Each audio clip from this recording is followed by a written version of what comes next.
کعبہ پر حملہ۔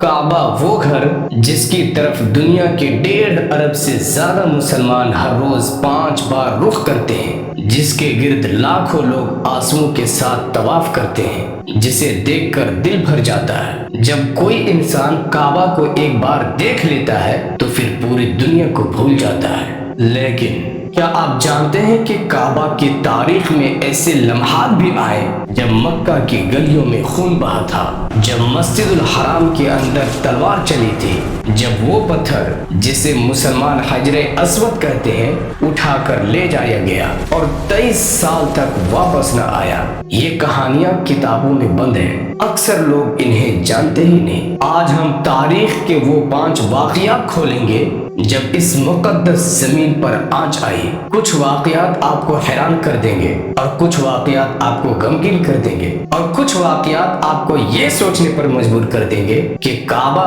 آج جو سلامت ہے یہ صرف اینٹ اور پتھر کا مکان نہیں ہے، یہ اللہ تعالیٰ کی حفاظت کا نشان ہے۔ پوری ویڈیو کو ضرور دیکھیں کیونکہ 5واں واقعہ ایسا واقعہ ہے جسے اکثر لوگ جانتے ہی نہیں۔ کہانی شروع ہوتی ہے آج سے تقریباً 1500 سال پہلے 570 عیسوی میں یمن پر ایک طاقتور سردار کی حکومت تھی جس کا نام تھا ابرہا۔ وہ ایک حبشی عیسائی تھا جس نے یمن میں ایک عظیم گرجا گھر تعمیر کیا تھا۔ اس کی خواہش یہ تھی کہ عرب کے لوگ مکہ کی بجائے اس کے گرجے گھر کی زیارت کریں، لیکن عربوں نے اس کی بات نہ مانی۔ ابرہا غصے میں پاگل ہو گیا۔ اس نے فیصلہ کیا کعبہ کو مٹا دو، پھر دیکھنا کون کہاں جائے گا۔ اس نے ایک بہت بڑا لشکر تیار کیا، ہزاروں سپاہی، گھوڑے، ہتھیار اور سب سے اہم ہاتھی۔ ہاتھی اس دور کے سب سے خوفناک ہتھیار تھے، ان کے سامنے کوئی دیوار نہیں ٹکتی تھی۔ جب یہ لشکر مکہ کے قریب پہنچا تو مکہ کے سردار عبد المطلب نے شہر خالی کروا دیا اور کعبے کے دروازے کی زنجیر کو پکڑ کر اللہ کے بارگاہ میں دعا فرمایا کہ یا اللہ اپنے گھر کی خود حفاظت فرما۔ صبح ہوئی، ابرہا کا لشکر آگے بڑھا اور پھر آسمان کی طرف سے پرندوں کی جھنڈ آئے، چھوٹے چھوٹے پرندے جن کے پاس پتھریلی کنکریاں تھیں۔ وہ کنکریاں لشکر پر برسنے لگی، ہاتھی بھاگنے لگے، سپاہی گرنے لگے۔ دیکھتے ہی دیکھتے وہ عظیم لشکر تنکے کی طرح بکھر گیا۔ ابرہا خود زخمی ہو کر واپس گیا اور آخرکار راستے میں ہی مر گیا اور مکہ والے اللہ کے بارگاہ میں سجدے میں گر گئے۔ اسی سال اسی مبارک زمین پر ایک مبارک بچے کی ولادت ہوتی ہے جس کا نام تھا محمد صلی اللہ علیہ وسلم۔ اس پورے واقعہ کو اللہ تبارک و تعالیٰ نے سورۃ الفیل میں بیان فرمایا ہے۔ صرف 5 آیات میں اس پورے داستان کو بیان فرما دیا، لیکن تاریخ کا اگلا واقعہ اس سے بالکل مختلف تھا۔ اس بار خطرہ باہر سے نہیں بلکہ مسلمانوں کے اندر اقتدار کی لڑائی سے آیا۔ 64 ہجری یزید بن معاویہ کا دور، حضرت عبداللہ بن زبیر رضی اللہ تعالی عنہ صحابی کے بیٹے، بہادر، دیندار، انہوں نے یزید کی بیعت سے انکار کر دیا تھا۔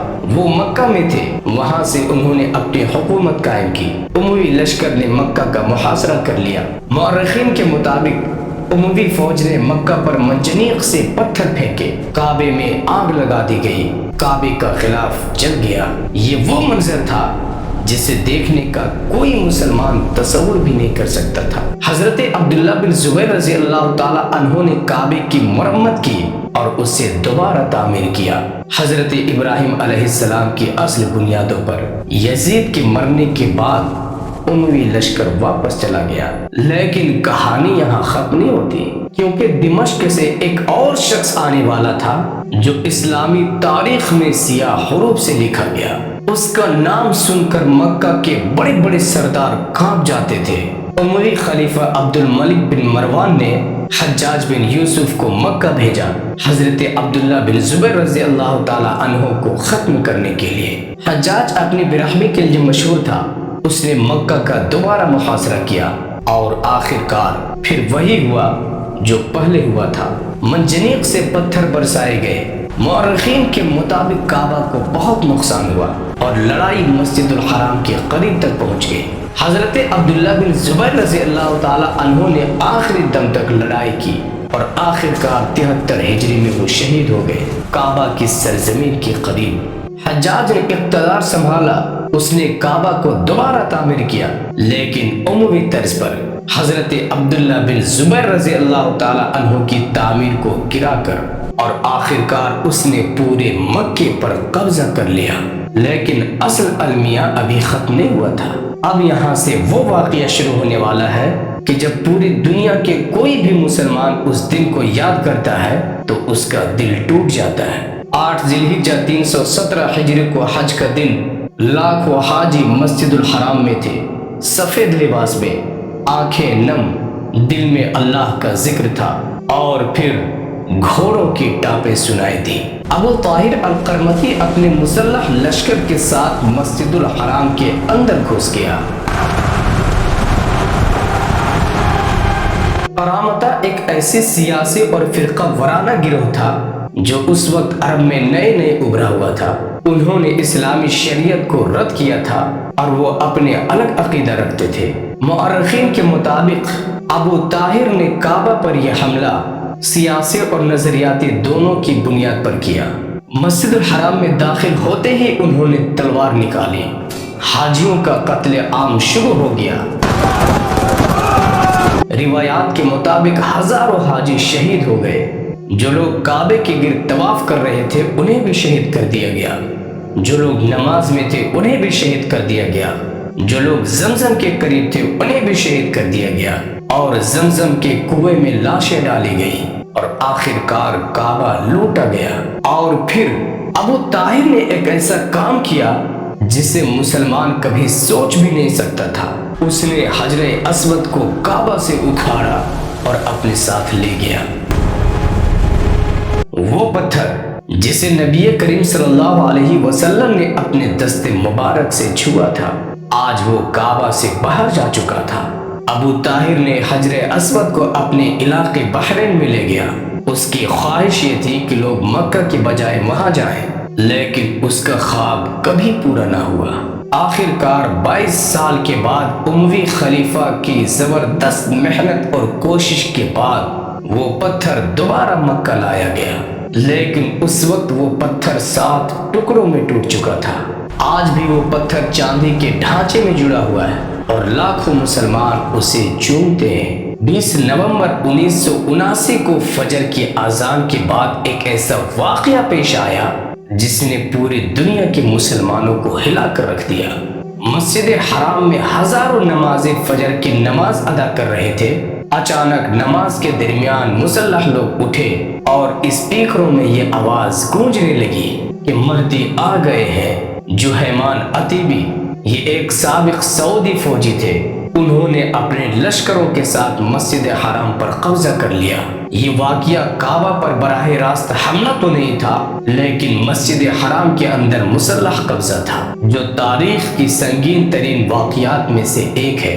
مسجد میں موجود نمازی حیران و پریشان ہو گئے، دروازے بند ہو گئے، اور آخر کار مسجد حرام دنیا کی مقدس جگہ ایک میدان جنگ بن گئی۔ سعودی حکومت کے لیے ناقابل یقین صورتحال تھی، کیونکہ کوئی بھی فوج مسجد حرام میں داخل نہیں ہو سکتی تھی۔ مذہبی قانون کے مطابق آخر کار علماء کرام سے اجازت لی گئی اور سعودی فورسز نے مسجد حرام کو دوبارہ واپس اپنے قبضے میں لیا، اور جوہیمان کو گرفتار کر لیا گیا اور اس کو پھانسی کی سزا دی گئی۔ یہ واقعہ صرف سعودی کے لیے نہیں بلکہ پوری دنیا کے مسلمانوں کے لیے ایک گہرا زخم تھا۔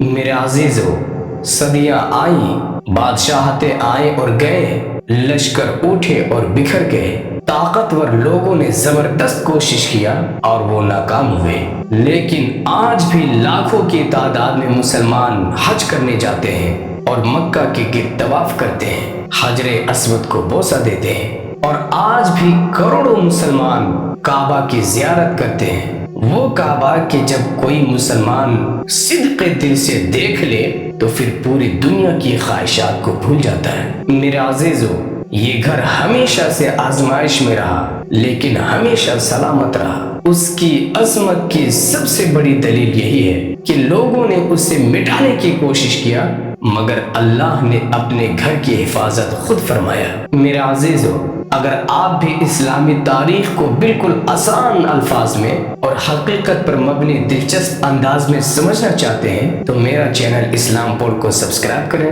اور یہ ویڈیو اپنے دوستوں کو بھی شیئر کریں، اور کمنٹس میں یہ ضرور بتائیں کہ کیا آپ کو معلوم تھا کہ حجر اسود 23 سال تک مکہ سے باہر رہا۔